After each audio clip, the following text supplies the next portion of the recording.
It's Just Business with Steve Thomas and your host, Chris Larry.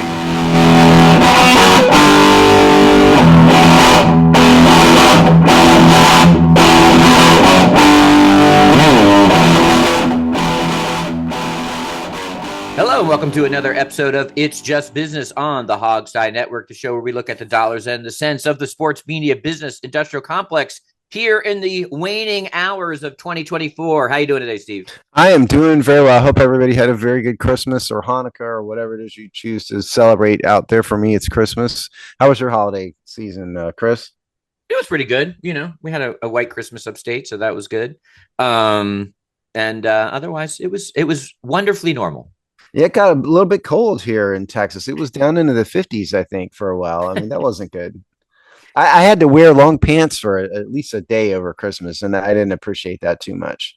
Well, there you go. And you hobbled through an airport on it with not hobbled. I got wheeled through. You know, if you're tracking my progress, I broke my fibula right before Thanksgiving. So yes, to keep up my family responsibilities and travel to the Lawrence, North Carolina Christmas, I had to endure wheelchair through the airport, which felt like an old man.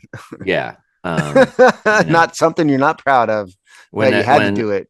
When the woman was like, well, can I take you to the bathroom? I was like, okay, this is just embarrassing all around. Did she actually do that?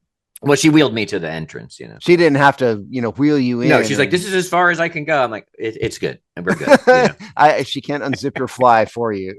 No, it's so not full service, but yes. But at a minimum, your wife would have had to at least do that if you had to do that, I would think. But I had that taken care of. So I don't know if are there like handicap bathrooms in airports? I wonder. There are. There must be.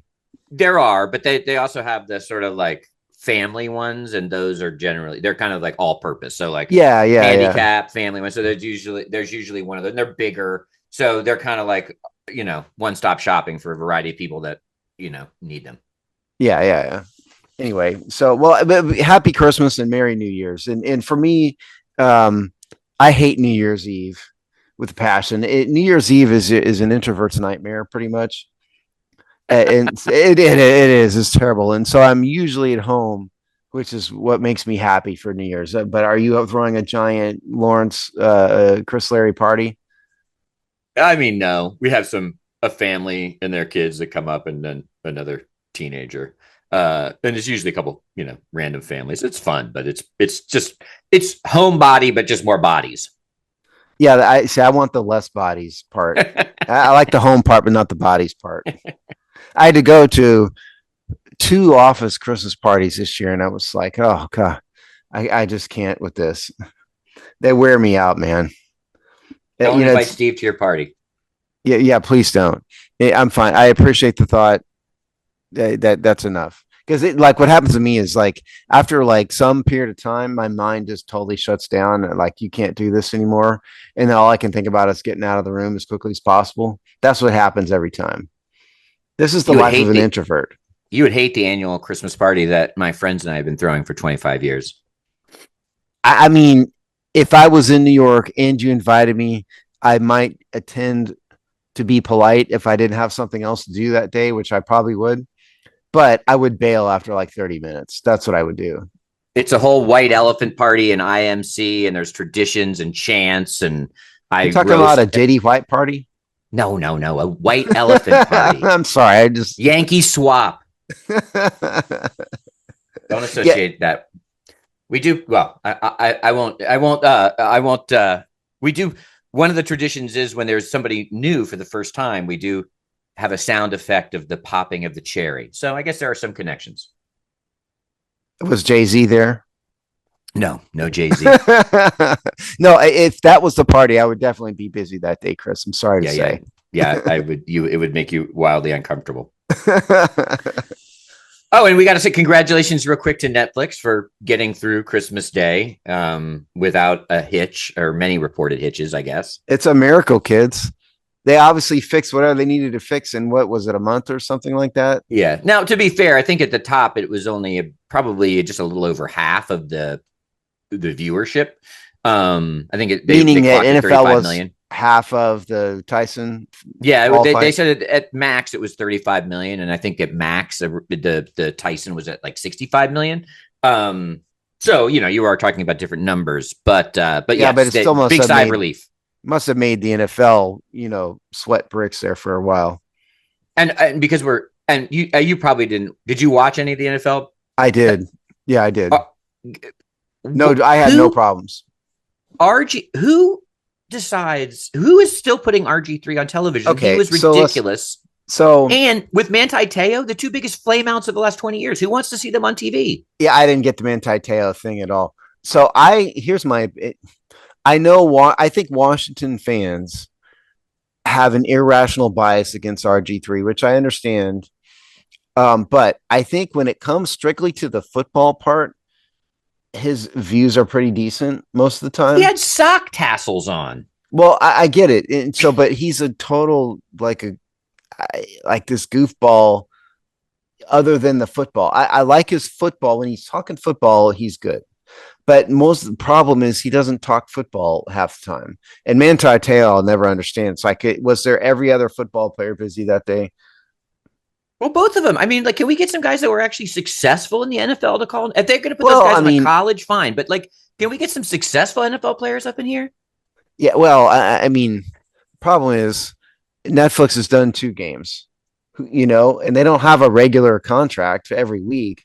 So who are they going to get? Who isn't already under contract? Well, I mean, they pulled people like Greg Olsen. I mean, they got contracted people to do other parts of their broadcast. Yeah, I guess it was Olsen, wasn't it? No, the Ian Eagle and his son who have network contracts. So they got others. I just, if RG would tone it down a little bit, he'd be fine. That's all I'm saying. I think Washington fans have an irrational view of him. Not you necessarily. But just generally, because it was all in our comment. It was all. We just were done with him in any form. Yeah, and whereas me, since my fandom truly kind of died when the Redskins died, I see him in a bit more impartial light than I did. And again, I think his football analysis is pretty good, but the goofball RG3 you can have that part of it. And Manti Te'o, again, I don't get it at all, especially him. Yeah, I mean, there's other. What are we doing here? Yeah, I mean, you could have hypothetically a very successful college player do some booth and like studio analysis like that, but Manti Te'o in particular scammed, by a catfish thing. I mean, he looked ridiculous. Everybody thought he was ridiculous. I didn't. And then he sucked in the NFL. Yeah, and then he sucked in the NFL. I mean, what's next? Johnny Manziel? I mean, who else are we going to hear from? If he get his head out of a Tony Mandarich, if you want to go in the Wayback Machine. I mean, come on. Who wants to see unsuccessful guys? Johnny Manziel would have to get his face out of a plate of cocaine to do something like that. All right. So, yay, Netflix. Sigh of relief at the Shield. Some consternation in the world of the NBA, or the sort of like mixed bag of the NBA television ratings. The discourse, and we're looking at, I thought this was a funny and actually a good article, which was NBA ratings are down, 3-pointers are up, and the discourse is everywhere on Yahoo Sports. It did a pretty good job of just kind of giving all the various angles on why people are talking about this, and people are talking about this. I think it's probably as much just to fill airtime as anything else. I mean, because I think the reasons why they are probably pretty boring. But everyone's talking about NBA ratings, and then they actually had a pretty good Christmas Day, which was kind of surprising given the NFL opposition party there. So NBA ratings down. Why? Well, I think it's no secret for those of you who've listened a long time that I've been a little bit irritated with the NBA. But from an impartial perspective, I think this is sort of much ado about not a lot, to be perfectly honest. First of all, what I read, I think you were citing a different column, the Yahoo one. The one I was reading was CNBC Sport, falling NBA ratings and why Christmas Day NFL games might not be on at your local bar, dated December 19th by Alex Sherman, who we've cited before. And if you wanted to summarize the reason, this column says that the biggest reason is probably cord cutting, and that's reasonable. I don't think there is a group of people like me who was super irritated by the politics exhibited by the NBA and its players, but that was also several years ago at this point, but 2 or 3 years ago. I think all of that has quieted down. I think the world generally isn't mad at the NBA anymore. They've had a pretty decent product. And the simple fact of the matter is people aren't watching nearly as much like true network TV anymore. A lot of it is cord cutting. And so I think any reasonable view of any ratings, including the NBA, needs to take streaming into account. And what the NFL and the NBA has done, this column I cited mentions that the NBA has taken kind of a long view of their media, which is something we talked about. They did not re-sign with Warner Brothers Discovery, and they're going with Amazon and NBC Universal as his broadcasters because guess what? Those are the better streaming partners for them. And so I don't think this is a sign necessarily that the NBA has lost popularity, more so than it's just kind of the changing times of viewership and consumption of sports product. I think that is very true. The biggest, although I'll give a counterbalance in a second, but I think the biggest piece of sort of large aggregate data that backs that up is, and I can't remember which of the two stories it was, but they talk about. Can you cite that Yahoo story so we can get? Yes, it's Ben Strauss. NBA ratings are down, 3-pointers are up, and the discourse is everywhere. Yahoo Sports.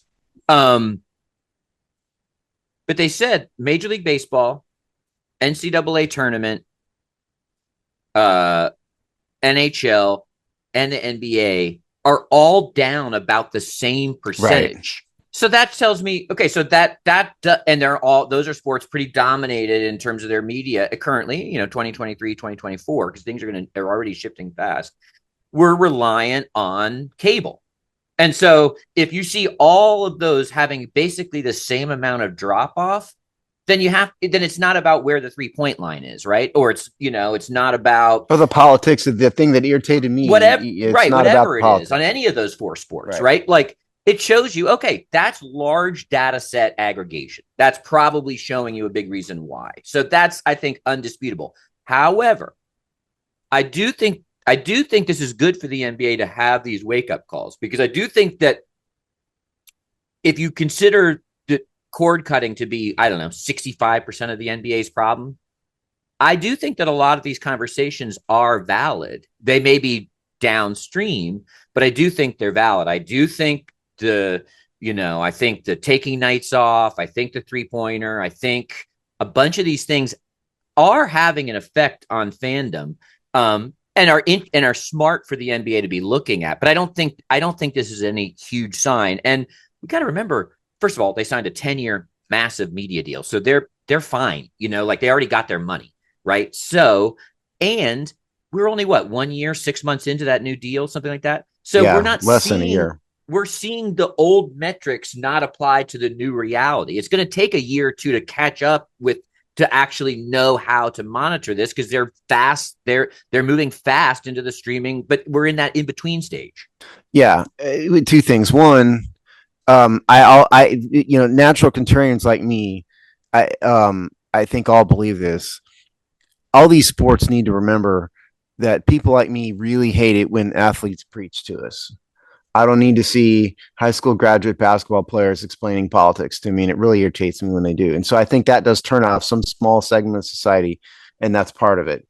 But what I was really about to say was I think the whole concept of ratings is a bit of an antiquated concept at this point, and it really needs to change. If you go back 30 years ago, when many people didn't even have cable, and all you could get were the 4 broadcast networks. Most of them, a lot of people are on, analog open air antennas. There were very few things to watch. If there was a basketball game on ABC, everybody was going to watch the basketball game. Here there's an infinite number of viewing entertainment options. And like, I'd like you to name more than 3 people under the age of 20 who watch anything on network television, for example. Even shows or broadcasts that are on network television they're not watching it on network television. And so I think the real true number, and you could broadcast NFL or NBA games on ABC and ESPN all you want. I think the true measure of popularity and viewership is the combined total viewer numbers. Add up streaming, the ABC, ESPN. That is how many eyeballs are literally on the game. That is what's important, not necessarily ratings. And I think if you take the NBA from that perspective in these Christmas Day games, they actually did really well. Now, part of the NBA thing, part of the interesting part of the story was that the NFL was also had games, and the NFL games did very, very well, even though they were blowouts. And we have a story for that we'll get to in a second. But I'm not sure this was the greatest year to have a comparison between the NBA and NFL. It was a Wednesday. There were only 2 games. I think if you really want a comparison, you need to have a Sunday, Christmas Day fall on a Sunday, and see how it goes. Oh, yeah, for sure. And they also, I remember a lot of the, talking heads or people that are repining about this, actually there was one contrarian view that said they thought that the NFL games would actually help because it brings more sports minded people to be tuning in at all. And that you actually might see a bit of high tide lifts all boats type of thing with NBA ratings. And in fact, that's what you saw. They had their most watched Christmas Day, and I think something like 5 or 6 years. So, there could be some truth to the fact that having NFL on helped to pull those numbers up, especially once those NFL games became basically non-competitive by the second half and sports fans are jumping to other things. Well, yeah. On top of that, there were more NBA games than NFL games on too. So the high tide lifts all boats thing is that people might have watched, the NFL, but they could have watched the NBA before and after the NFL games are on. And there's also a lot more people, a lot more screens now too. Here's the other thing. As an example, went to see my parents over the Christmas holiday for a couple of days. We went to the neighbor's house. The neighbor had 3 TVs, and he was very proud of this, living room setup where he had 3 TVs on simultaneously. Well, who gets and he's watching, he had college football on and a couple other things. What's the rating say about that? Many people are watching multiple things at one time and keeping up with it now because nobody has an attention span.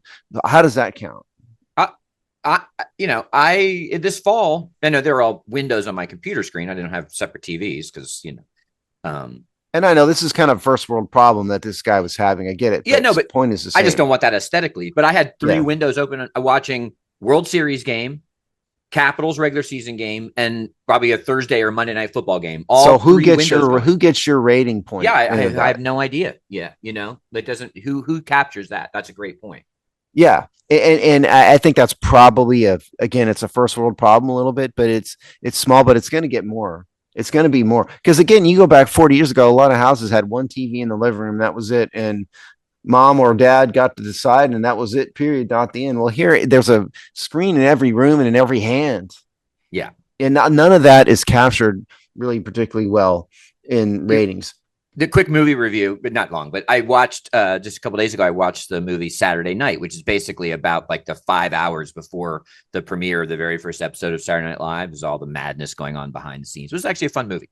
Anyway, Milton Berle, who I know because I had showed up that night. So Milton Berle was, they had him. Is he dead now? Yeah, he's dead. But they said, which there's no reason for this to be a lie, that at one point, Milton Berle, with 97% of televisions in America were watching Milton Berle. Oh, I don't doubt it. 97%. Well, that's what like the I think the highest rated network television show ever, as far as I'm aware, is the series finale of MASH, which is like either one or it might have been knocked off, but it's no less than 2.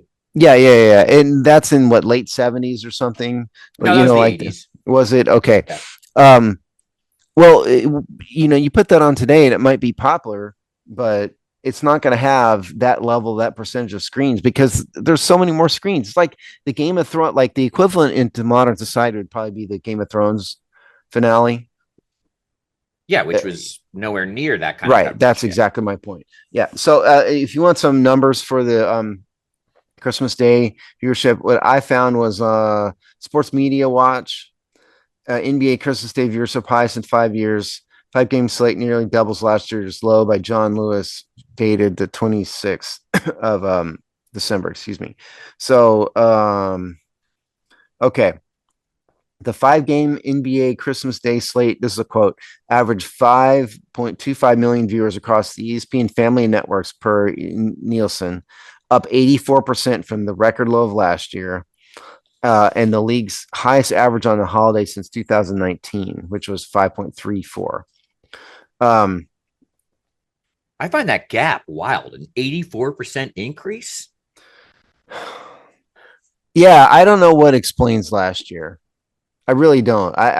There's nothing in this story that even postulates about why it is. Because the NBA would have been bragging if it had been a 15% increase, let alone 84. Well, why didn't it dip down so much last year? Yeah, I have no idea. Because again, I mean, the politics of it were kind of a couple years removed, even last year. So I don't think that's it. It's just very odd. Okay, so they mentioned here that all 5 of these Christmas Day games also aired on ABC, which is what I'm saying, total viewership. Compared to the previous such currents in 2022, this year's average increased 22% from 4.3 million. Lakers Warriors I didn't watch it. Did you watch any NBA, Chris? I watched zero of it. Okay. Apparently Lakers Warriors was a last minute finish type of game. 7.76 million on ABC and ESPN. Now, 7.76 million is along the lines of a low-rated NFL game in terms of numbers. Certainly not the playoffs, anything like that. So just to put it into perspective about viewership, we are talking about significantly less. Now, I thought in here we had, I don't have it. If we give me a second here, we do have NFL Christmas Day ratings on here also somewhere that I found. My point is, NFL did very well too, and did much, much bigger than that. That was where I was really leaning with. Their numbers are a lot bigger than the NFL or than NBA. But all things in perspective, they can both succeed at once. It's not a competition. Yeah, and I think that's actually one of the NBA's problems sometimes. Is I think they get high on their own supply to a degree, and they get a little braggy, like we're number 2, which is true, right? But well, I guess it depends on how you count college football. If you just call football in all its forms as number 1. The NBA probably is or let's call it basketball. We'll keep it generic. Is probably number 2, but they get braggy about it. Where's your Ricky Bobbiness if you're not first, you're last, right? Like, so I think sometimes the NBA in their own hubris gets a little too proud of being the second favorite, pro sports league in America. When while that may be true, you should be aspiring for something else. And I think sometimes the NBA rests on its own laurels, and I think sometimes the fans get that. I don't know why they have to be in competition. Right. I think that's part of it. You just act like, you don't, but they do. They brag about being number 2. Yeah. Well, I mean, and LeBron James, who's my least favorite public figure, did do exactly that apparently on social media and got criticized for it and said something along the lines of watch out, NFL, we're coming for you or something like that. And people criticize him justifiably. Why are you saying he's the dumbest person in the history of the universe, first of all? But why do you need to say that? You don't just say, glad the fans enjoyed the games today. End story. I don't get it, but I mean, I do think, the NBA has done a pretty good job of marketing Christmas. It's become sort of the NBA's thing. It's gone on 25 years, really. Yeah, right. Yeah. And the NFL just can't, no matter how much they want to, put a whole bunch of games on Christmas Day unless it's a weekend. They can make a couple teams suck it up, but they can't just have an NFL Christmas Day thing that's any sort of big deal. And so that's why the NBA can do that. So just be happy. Yeah. But this is bridge to our next story. We're moving purely college sports realm. But, one of the things we'll talk about here is what happens to the non-playoff bowl games. And their defense is people still watch them on TV. And that means that they're, whatever, Frito-Lay toilet bowl is still getting 5 million viewers, which is what the NBA is bragging about. Toilet bowl? Yeah. Well, those things are often related, right? In other words, Fritos make you head straight to the toilet. Yeah, Oh God. If you want to read about this, first of all, is this the Athletic? Yeah. Yeah, it's the Athletic / New York Times. What's next for the Bulls? How the non-playoff postseason is bracing for the future by Scott Dochterman, I guess. Sorry if I butchered your name, Scott. Anyway, the macro level point out of this thing is that now that there's a college football playoff system, which by all accounts has been a rousing success so far, incidentally. I mean, outside of on the field, yes. Yeah, I mean, but people are excited about it. They're talking to 100%. Yeah, all that. Yeah. And I don't know what they expected. Did they expect Indiana to come in and run the table against some team? You know, they shouldn't have. But point is, and we've asked this question on the show, what is the point of these bowl games? Is what they're claiming in this column, what college football and ESPN are claiming in this column is that they are still relevant and viewers still like to watch them because they are getting some ratings. None of them are getting 5 million people to watch anything. That's a big number still. Yes. Yes, it is. You know, like your average network television program doesn't get, on like Tuesday at 9:00 isn't going to probably get an average. No, you're talking Toledo versus Memphis State or whatever, on a Wednesday night, it still draws 5 million people. Now, everybody needs to understand that there's a couple factors that are important in these bowl games. One, nearly all of them, I think it was 38 of 41 maybe, are under contract with ESPN. And ESPN owns 17 of them. Yeah. And so ESPN needs content. Okay. And they would much rather have a college football bowl game than a repeat of the Tiddlywinks Championship or whatever they're going to run at 2:00 in the afternoon on a Wednesday. Totally. And so no matter how bad it is compared to the peak of the bowl game, maybe 30 years ago, it's way infinitely better than having another talking head show or another garbage thing. So that's why it's there, is that it's a net positive for ESPN. So I think you can sum it up that way. And the other part would be that they still make money because of the ESPN. Nobody's going to these games in person. You said this before the show, Chris. Yeah, I watched my JMU Dukes win their first bowl game since joining the big leagues a couple years ago. Go Dukes. And there must have been 10 people in the stand. And the fact that ESPN owns them, these are completely staged events, right? Like they might as well be on sound stages, which is what these stadiums basically turn into, somewhere to stage these events.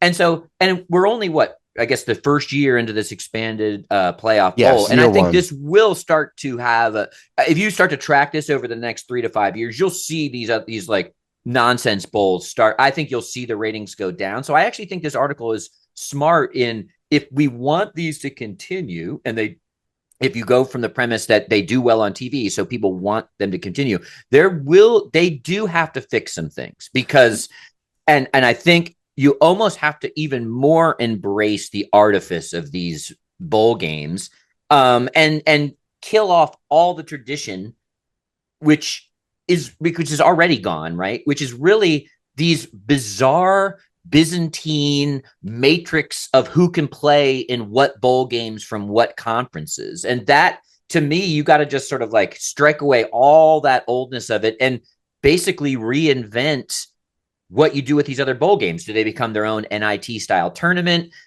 This article had a great suggestion. Actually, the guy who's basically the advocate for bowl games said, take all the non-playoff teams, take the next 6 or 8 important bowls that aren't part of the playoffs and do a televised draft. Make it all made for TV staged events, but just be real about it. You might as well, because, I've said this for years on this show. The bowl games are stupid at this point. They don't mean anything. They're exhibitions. Is it fun if you're Iowa State fan and Iowa State's in the Tiddlywinks Bowl? Are you going to watch it? Sure, of course. And is it a net positive for ESPN in that it's something more than the ratings they would get for another hour, 2 hours of some talking head show, whatever. Yes. Is it relevant to college football? Absolutely not. It's a lot. I'm glad you mentioned NIT because I was going to mention it too. It's not too different from the dynamic between the NCAA men's college basketball tournament and the NIT.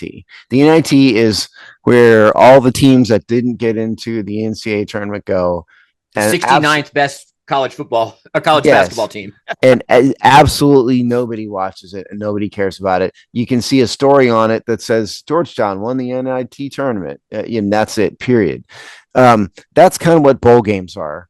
And so if you want to make it fun, sure, you can have a draft. This column I cited does mention, that what's his name, Carparelli, the guy who was advocating for this stuff in the column, is talking about a draft. That might be fun, but ultimately, is it going to mean anything? No. It's an exhibition for the backup teams. And then the other dirty little secret, which is not just a problem for the bowl games, it's a problem for college athletics, is especially at this level, is the insanity of no one plays in these bowl games. So this whole system is set up, when the transfer portal opens in early December, and then you have a percentage of players who, are protecting their NFL, their draft stock, which, that's not going to change. And I don't begrudge those, but that's a pretty small percentage, right? That in some of these colleges that players even worrying about their NFL draft status. So you actually have these teams that don't exist by the time their bowl game happens, right? Well, that happened this year. With a coach and 3/4 of the team left, they had to replace the entire team. So if you care about so that was Tulsa, Marshall. Maybe? No, it was Marshall withdrew from the Independence Bowl 6 days after accepting the invitation after the coach left. And dozens of players entered the transfer portal, and then they had to replace Marshall with the 5-7. It's not been near Louisiana Tech, who was 5-7. You used to not be eligible for bowl games. You had to be 500 at least. Yeah, I think. Yes. So it's ridiculous. So if you want to actually fix some of these things, which is, like I said, fixing it beyond just the bowl games, then you make the transfer portal February 1st. You can't brag about your postseason in any of its forms and then be able to have players opt out December 1st. It's ridiculous. Well, I thought this is another topic we've already talked about, but the idea that there's the transfer portal at all is ridiculous. The NCAA got forced by the state of California to have to allow athletes to have contracts and earn money. That's one thing. They didn't have to jump in. Yeah, they didn't force them to do the transfer portal. Yeah. No, and nor were they forced to have totally unlimited income, completely and no restrictions whatsoever on income or anything. They could have done it in a graduated, reasonable fashion and avoided this. And so now what you have in college football is basically free agency and unlimited terminal, contracts are going to be terminated. And so then you have bowl games. But then not only that, but then mid-season essentially, Right. That's what I'm saying. So then you have bowl games in which the team literally isn't the same team that played the season. And even the coach is gone. Yeah. And then the players have been bought off by the next NIL collective, to pay them more money. And so something has to change. Most of this is driven by ESPN. Because again, what I said before, ESPN needs content. And they own these products. They own the IP for this. What are they going to do? Are they just going to, throw these in the trash can? They paid for all these. They're going to have to find a way to make it work. It's not a horrible idea to have a exhibition game. You're going to watch your JMU team. Yeah, 100%. Why not? Is it going to just make it legitimate as an exhibition? In fact, ESPN would love for the disconnect from conference matrix and have a draft. That's just more content. That's it's something from a bygone era. No one even remembers. You and I remember it. Some people do it. That's not fair. Some people do remember it. And it was relevant back then. Like you knew, for example, the Rose Bowl was Pac-10, Big Ten. And that meant something, and that was important. It means nothing anymore. Absolutely. Or those bowl games actually mean a lot because they're now part of the playoffs, right? They've already those bowl games have gotten their second life. But my point is, the role, yes, those bowl games mean something, but there's no such team as conference affiliation with them anymore at all. That part doesn't mean a thing. So just get rid of it and dump it. I totally agree with you. Like, I don't know who's supposed to be in the Liberty Bowl, but clearly there's an historic two conferences face off in the Liberty Bowl. Just get rid of it. You could have some big like college bowl game selection show. Colorado versus Alabama. Yeah, that's what you're talking about. And so I think they need to totally rethink everything. But the takeaway here to me is just remember, ESPN is driving all this because they own literally half of these products and they're under contract with almost all the rest of them. They need them. It has to work. And ESPN famously, infamously has been struggling financially for a while, along with the rest of Disney. And they can't afford to take another huge hit. ESPN is actually the more successful Disney product nowadays, but Disney cannot afford to have it go downhill. And I don't think they're not the blockers for anything of these ideas that would actually. Oh no, they're the advocates. No, yeah, they would advocate they're not the blockers. I think Disney would jump in all barrels on like some like bowl game selection show. Right. They'd be an accelerant towards that. One thing about the transfer portal before we go into our second part of our college story is, I think I mentioned it before, but my brother runs a fan media site for George Mason basketball and, blah, blah, blah. He said that you can basically, at this point, this is college basketball, if you declare for the transfer portal before your conference schedule begins, you can literally change teams in the season. How insane is that? It's great. Like I said, what it is pro sports without multi-year fixed contracts. They're all option contracts. Okay. Like I'm an attorney and I deal with contracts every day for a living. Okay. Most contracts have terms and there may be provisions wherein you can break said contract. For example, the Atlanta Falcons dumped Michael Vick when he got convicted of dogfighting. That's a provision where they can terminate the contract. These are basically performance contracts with no terms whatsoever that the schools can't terminate, but the players can at almost any time. And that's no way to run a professional business. Yeah, no. Oh, I don't like my team. I'm declaring for the transfer portal December 20th before our first conference game. And then I'm, by, late January, I'm playing for a completely different team heading into the NCAA tournament. Well, and by the way, also, does anybody care about school? These are supposed to be students. The original purpose of college sports wasn't to make billions of dollars. It was to provide an extracurricular activity for students in order to enrich their collegiate experience. No, we're so far past that. But that was the point. Does anybody care about education? I mean, I'm answering my own question in my rant here.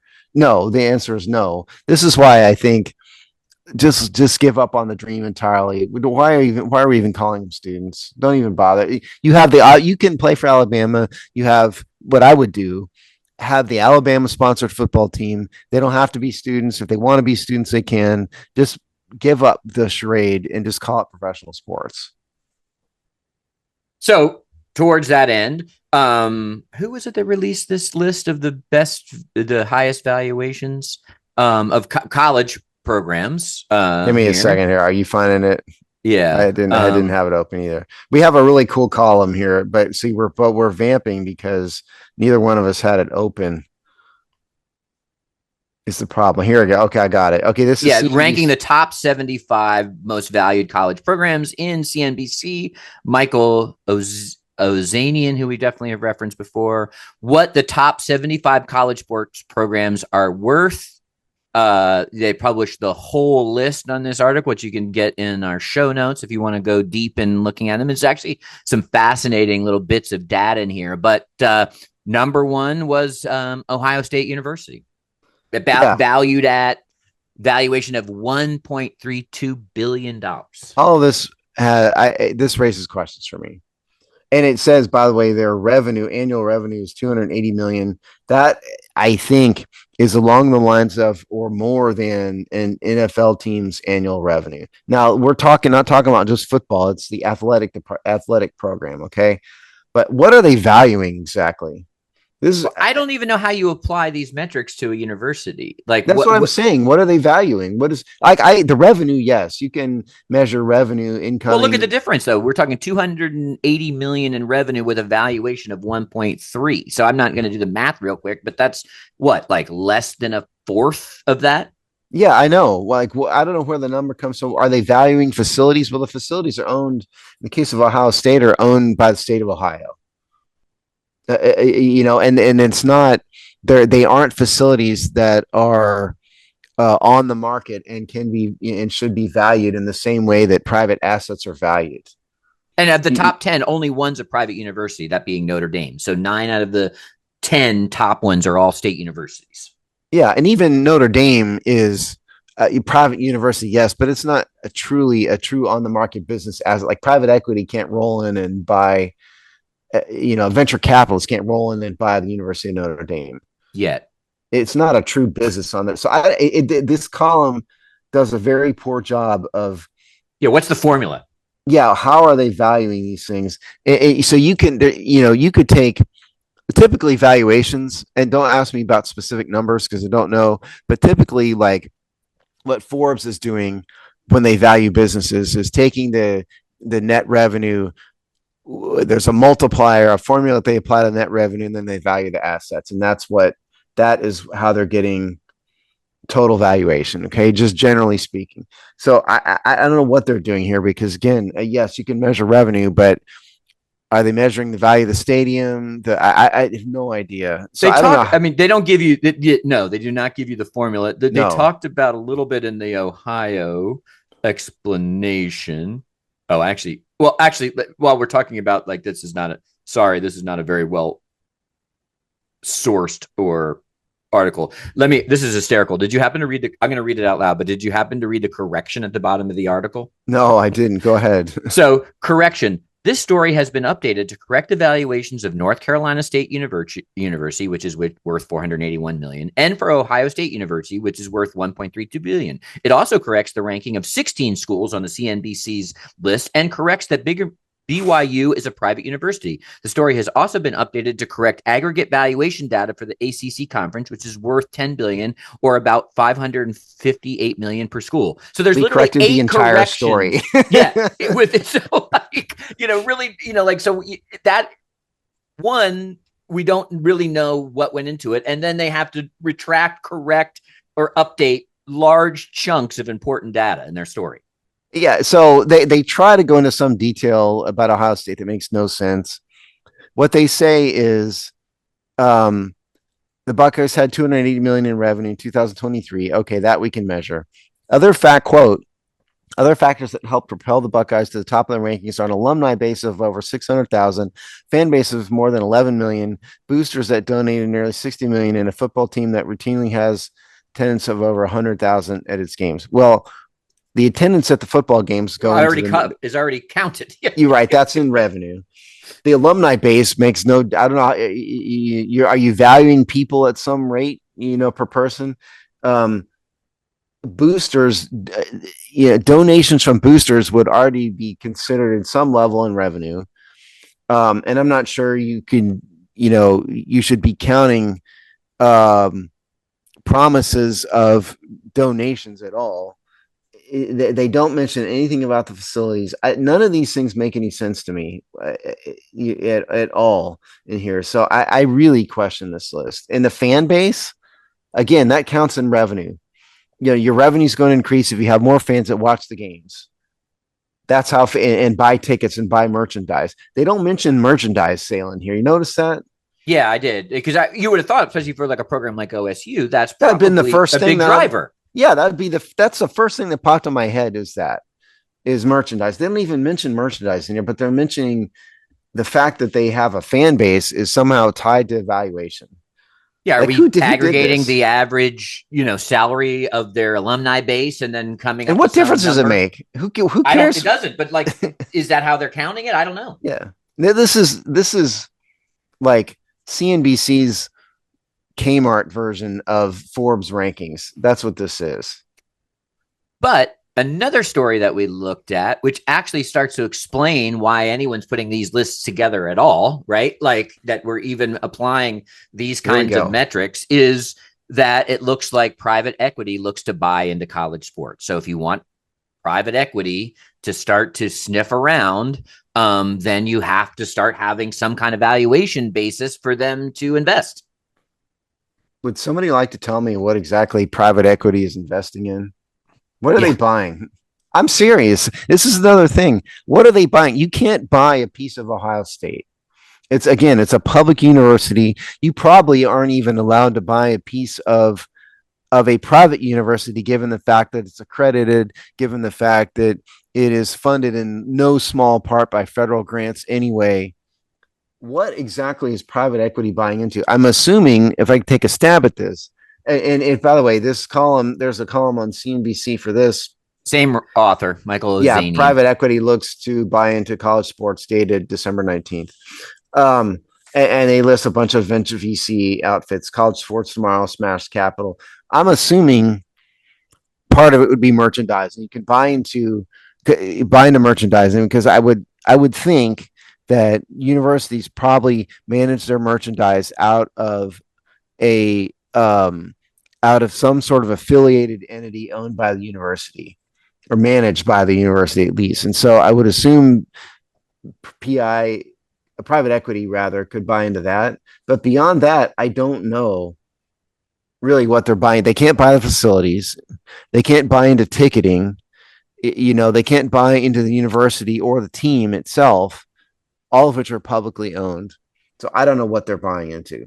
Here's a somewhat of an explanation. Institutional investors such as Collegiate Athletic Solutions, a proposal by Redbird Capital Partners and Weatherford Capital, would provide capital to help grow a school's athletic revenue. In return, the private equity firms would get a cut.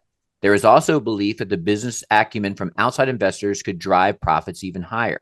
There's a big opportunity to drive earnings before interest, taxes, depreciation, and amortization higher in college sports, because there are easier ways to maintain quality while reducing expenses. Oh, so now you're going to get all this private equity to come and tell them how to, to tell them how to run exploit a university. Their athletes, exploit their students more. Right. So like you're also opening the door to universities. Yes, people should, we would hope that these things are efficient, but efficiency is not the mantra of a university, which it would be for private capital. Yeah. And that's not what public universities are necessarily about, efficiency. They're about providing education, opportunities for their students. So it sounds like these private equity firms are maybe not getting any sort of ownership interests. They're not really buying a part of an asset, more so that they are investing in various aspects of the money-making process, and in return getting a contracted percentage or piece of the income generated by the athletic department. I guess that's what we're talking about here. I can't tell you how much I hate this. It's wild. It's gross. It's gross because, again, you just said it. This is not what universities are supposed to be doing. Okay, universities exist to educate, not to generate money for private equity and venture capitalists. I think this is contrary to everything the university system stands for. I really hate this. Yeah, it really would be a bit of a Pandora's box. And yes, maybe it's like, oh, we're going to help you sell merchandise. Oh, maybe we're investing in the leagues, which are their kind of their own entities, or we're investing in the media companies that are broadcasting, right? They may be ancillary aspects, but they're, eventually they're just going to start telling these universities how to better run their business to maximize their returns. That is exactly right. And you think NIL is bad now? Just wait till these guys get involved. The money going through the NIL process will be outrageous. And that's not necessarily good either. No. So we both hate this. Yeah. And same author, same publisher, but these stories are linked, right? You have to know, you have to have some kind of, even if it's, even it's make believe, you have to have some way to value these teams so that then these venture capitalists can make these decisions. So these stories are hand in glove. By the way, we'll finish with this because this is funny to me. It says, to be sure, this is a quote from the end of the story. To be sure, the move to private equity is complicated and could still be months off. Months off? Right. So March, Q1.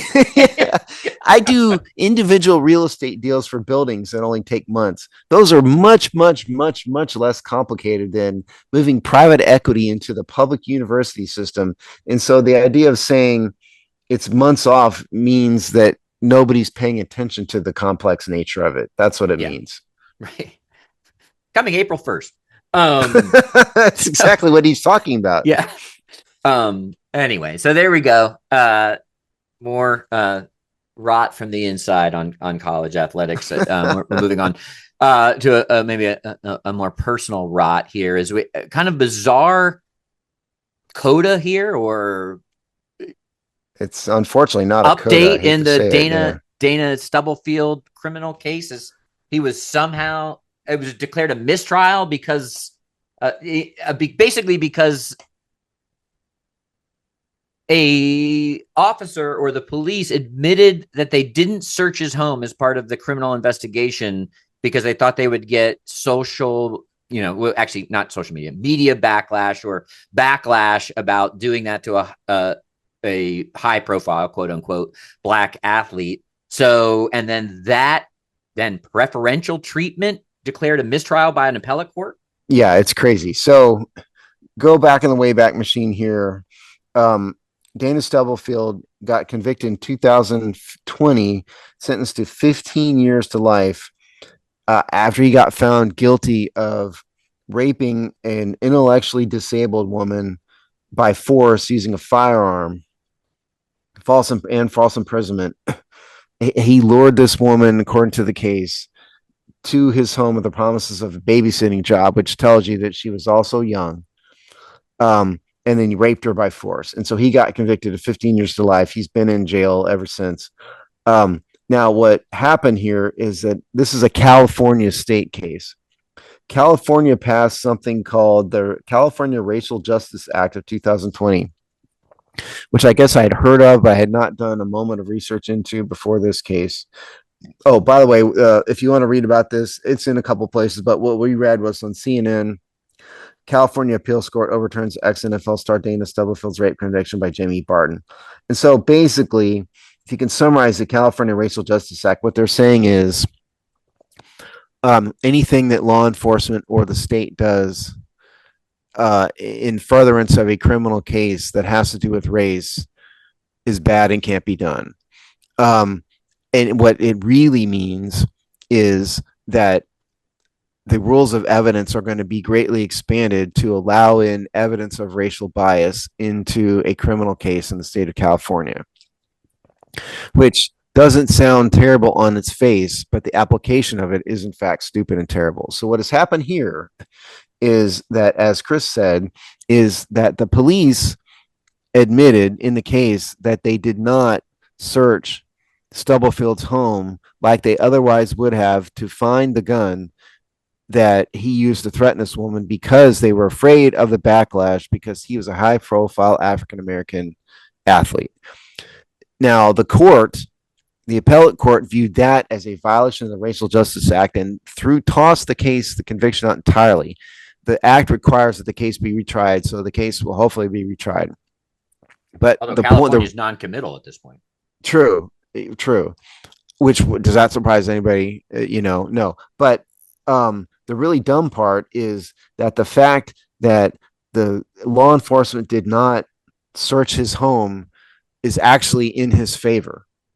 Okay. If they had searched his home, they might have found greater evidence of a crime or even additional crimes. Instead, they didn't have that evidence to present at trial. And that was one less thing for the defense to overcome. They failed because he's guilty and he raped a disabled woman and he belongs in jail. But this is just another reason why California has gone insane in terms of some of their criminal criminal laws.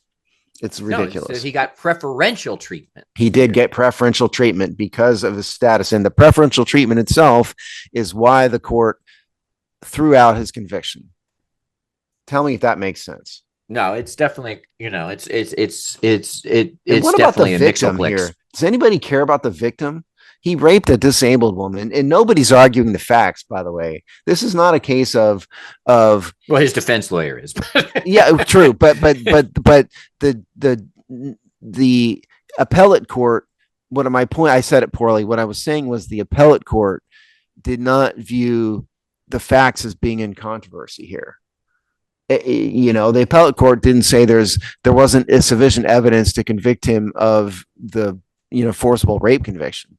No, it's like throwing out a murder conviction because they didn't read their Miranda rights. It's a pure technicality. It's a technicality, but it's a technicality that was actually beneficial to Stubblefield. Yeah, 100%. I will never understand. It's totally weird. I will be curious to see if he gets retried. I think he probably eventually will. I think they'll bring the trial back, but who knows? I mean, right now he's a free man, correct? Yeah, he is a free man. He is. If he isn't, he's about to be. He's about to be released. I don't know if he had been. The statement from the family or the attorney indicated they were like looking forward to his release, so he may not literally be out, at least as of when this was published. But if you want to really get irritated by this, let's listen to this statement. This is Stubblefield's lawyer, Joseph Doyle. Quote, "We're all tremendously grateful for the court's decision, what this means for Mr. Stubblefield and his family. This reversal is a significant development for those facing potential racial bias in the legal system, and the court's thorough and considered opinion demonstrates a commitment to addressing these complex issues. The opinion sets a strong precedent for future cases. Unfortunately for Mr. Stubblefield, the racial undertones in the case were just one of many problems with his conviction. There was also a tremendous amount of evidence that was excluded at Mr. Stubblefield's trial, but fundamentally offered the prosecution's narrative. We look forward to righting those wrongs when we get back to the trial court." So the racial bias he's talking about helped his client.